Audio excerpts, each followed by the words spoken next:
तकलीफ है ना और दर्द महसूस न हो।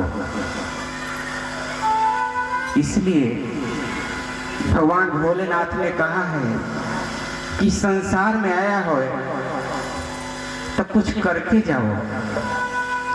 भगवान भोलेनाथ कहते हैं कि मैंने मानो जन्म तुमको हीरा दे दिया, तूने व्यर्थ गंवा दिया तो मैं क्या करूं।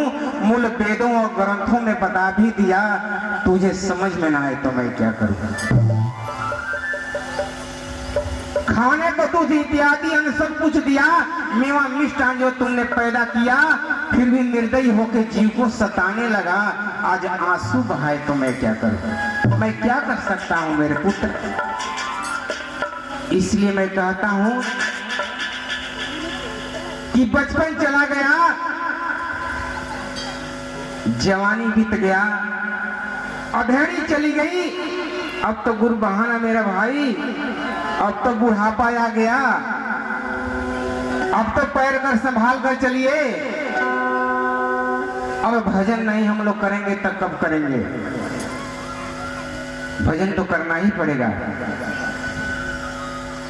भोलेनाथ कहते हैं कि नाम मेरा तेरा पाप को काट दे, नाम मेरा तेरा पाप को काट दे, पाप करने में मन को तू डांट दे।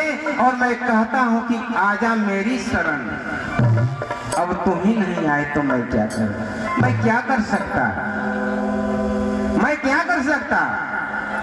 इसलिए संसार के तीर्थों में मेरी गुरु बहाना कान खोलकर सुन ले। जिसका समय निकल गया है, जिंदगी का जंग हार गई है मेरे गुरु भाई बहना, तो एक बात याद रखना, संसार के तीर्थों में कहीं आप एक बार नहीं गए हैं, या संसार के पवित्र नदियों में एक बार भी स्नान नहीं किए हैं, या गंगा तट पर जाकर एक रात विश्राम भी नहीं किए हैं, तो कोई बात नहीं,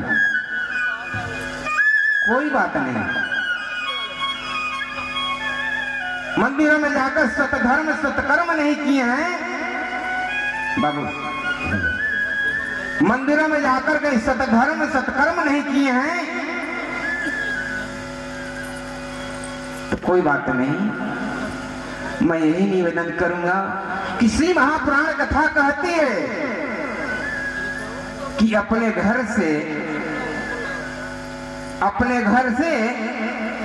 एक लोटा जल उठाओ, अपने घर से एक लोटा जल उठाओ और मंदिर में प्रवेश कर जाओ और भोलेनाथ से जाकर कहो कि हे महादेव,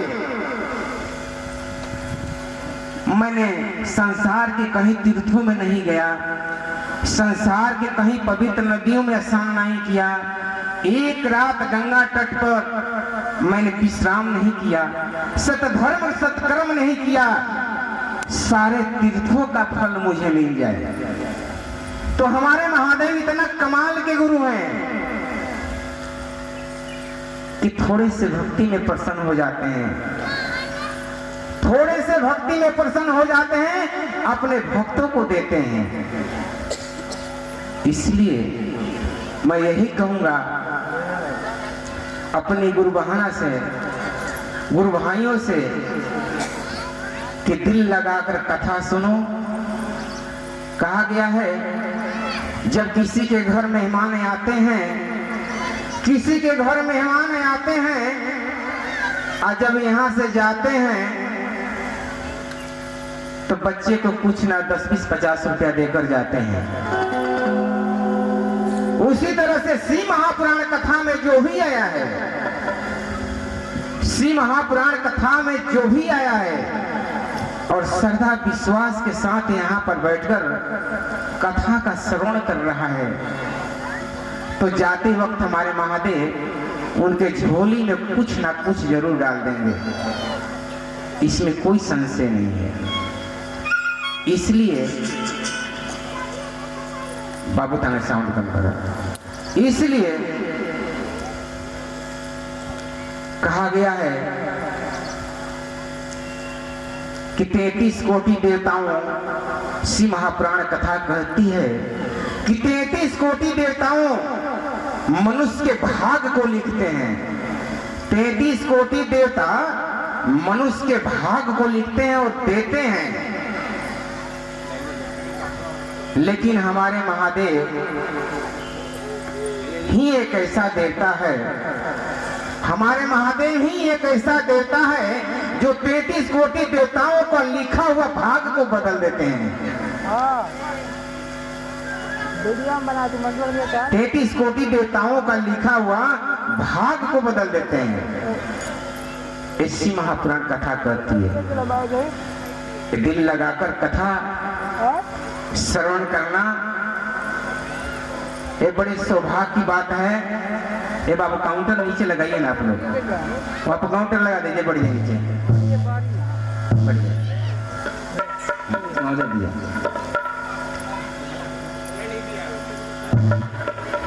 काउंटर नीचे लगा दिया। इसलिए जो भी ये दरबार में आया है ये महादेव की नौकरी करने के लिए आया है।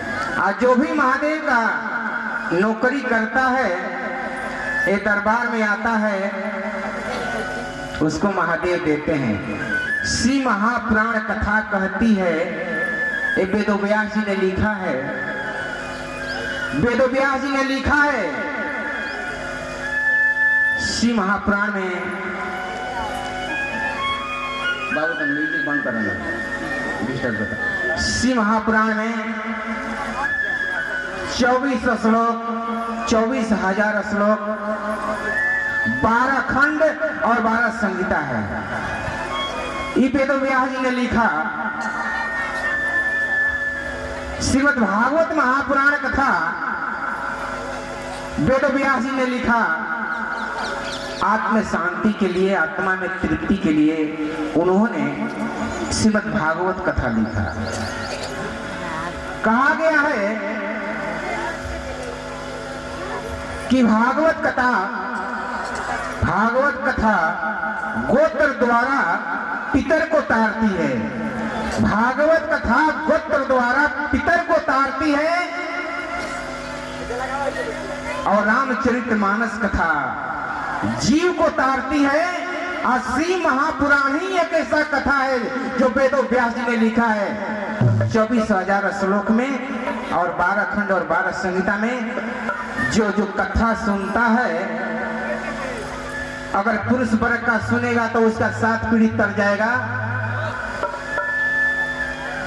पुरुष वर्ग का सुनेगा तो उसके 7 पीढ़ी तर जाएगा, और स्त्री वर्ग का सुनेगी हमारे बहना तो 7 पीढ़िया नैहर का और 7 पीढ़िया ससुरा का तर जाता है। इसलिए एक दरबार की नौकरी करना है तो थोड़ा सा मैं भजन के माध्यम से बताऊंगा कि जो भी दरबार का नौकरी करता है श्रद्धा विश्वास के साथ उसको महादेव देते हैं। इसलिए सबसे पहले ये महादेव को सभी